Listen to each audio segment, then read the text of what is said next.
Let's go to Canberra now and catch up with the Nationals leader, David Littleproud. David, thanks for joining us. You must be looking forward to the budget in reply speech tonight. Are we going to hear about any substantial economic reform in the speech tonight? Oh, well, we are. We're going to take on the nation's problems, not by running away from them and just giving subsidies with Australian taxpayers' money. We're going to lean into solving the fundamentals, and that's a proper energy grid. In the short term, that's about flooding the market with gas, trying to bring down your energy bill. In the medium term, it's about a nuclear policy that has a mix that's $264 billion cheaper than an all renewables approach. This is about using some common sense, but having the courage to actually stand up and say we just can't keep kicking the nation's problems down the road. To actually say enough's enough. We're going to show some strong leadership, not just with energy, but also with migration. That we can't bring in another 1.8 million people over the next 5 years and expect to house them, nor put on another 41,000 new public servants in Canberra. We've got bills to pay, we've got priorities, and you've got to have a government that has the courage to list those priorities and make sure you get them right. And that's what Peter Dutton will outline. He's going to show leadership and strength in saying to this country, there's a way to get our country back on track, and that's getting back to basics.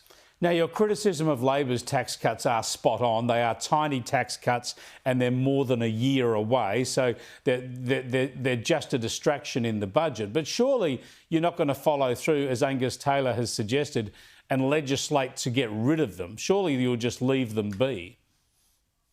Well, you can't afford both. And what we've got to be is honest.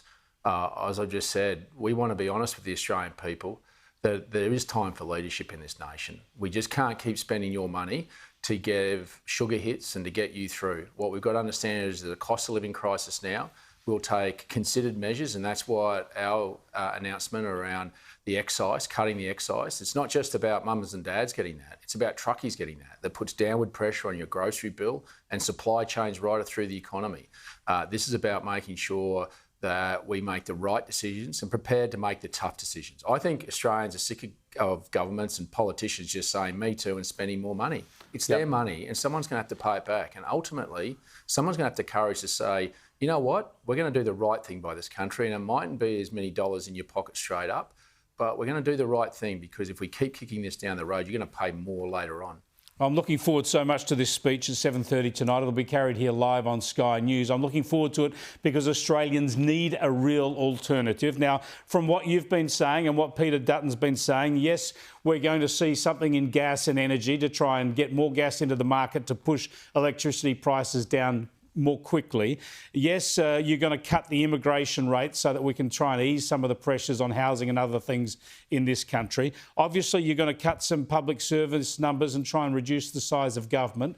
They're all good steps in the right direction. But on taxation, is there going to be any more substantive reform rather than just this help with petrol taxes for the next 12 months? Is there going to be any taxation reform? Well, cutting excise is cutting tax. It is a tax on the Australian people. But when we want to make the further tax reforms, we gave stage 1 and 2. We actually had said that there was a stage 3, and that was about broader tax reform, about addressing bracket creep.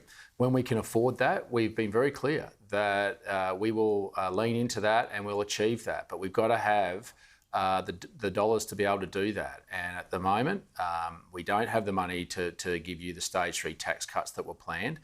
But at the moment we do, then we've got a strong record of giving tax cuts as a coalition government, and that's a principle we haven't run away from. But we understand the immediacy of the pain that's been held, not in 15 months' time with 70 cents a day, but with something that will also put downward pressure on the supply chain costs that you're paying at a checkout. That's just some common sense, and that's a fraction of what they're spending on tax cuts you're going to get in 15 months. We're going to make the tough decisions, and you know, I think it's time for someone to stand up and make those tough decisions. And Peter Dutton, you'll hear tonight, is the man in an hour of need of this nation to stand up and make the tough decisions about what we can do in the short term, but leave a legacy of shifting the dial in fixing the fundamentals of what drives an economy. Electricity and energy drives an economy, and that's what you've got to fix primarily. Just on other matters, while you're in Canberra dealing with all this, the heavens have opened in your neck of the woods in Queensland, and floods are occurring. Just how serious is it? Yeah, look, in fact, the little community of Adavale was evacuated this morning. I think there's 60 or 70 people live in Adavale from memory. It is concerning, but I think the local authorities out there seem to have it under control, talking to the mayors out there. And there is a silver lining to this, Chris. Got to understand it's been pretty dry out in the outback. And so long as it stays where it is, we should get out of this pretty well. And in fact, what we should see is a pretty good 12 months ahead of us in terms of a season. And the one thing Australians can do for us in outback Queensland is in a couple of weeks' time, when it dries out and the roads are repaired, is most people go for a trip out there with their caravans, come out. You should support these communities. We need you out in Winton and Longreach and Birdsville and Thargomindah and Quilpie because we need your money and the roads will be fixed. Don't stay away. This flood will go away in the coming couple of weeks, but from what I'm hearing from the mayors, things are holding up and there could be a silver lining in terms of agriculture, but we need those tourists to come back. Good stuff, and plenty of that water will be welcome downstream in Darling and elsewhere as well. Thanks so much for joining us, David. Appreciate it.